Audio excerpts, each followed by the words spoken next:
ஆரம்ப கட்டத்தில் வந்து பல இன்டிஃபரன்சஸ் ஏற்படும். அதில் ஒரு பெரிய இதெல்லாம் கிடையாது. நாளாக நாளாக ஒருவரை ஒருவர் புரிந்து கொண்டுன்னு சொல்கிறத விட ஒருவரை ஒருவர் சகித்து கொண்டு அதற்கப்புறம் ஒருவரை ஒருவர் அட்ஜஸ்ட் பண்ணிக்கிட்டு அந்த லைஃப் போகும். ஒரு ரூம்குள்ளேயே வந்து 4 பேர் ஒன்றா இருக்க முடியாதுங்க. 1 ஹவரில் சண்டை வந்துடும்.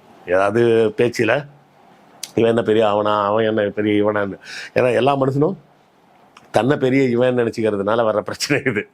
ஸோ இப்படி அதே மாதிரி இவங்களுக்கும் டிஃப்ரென்சஸ் வந்துக்கிட்டே இருக்கும்.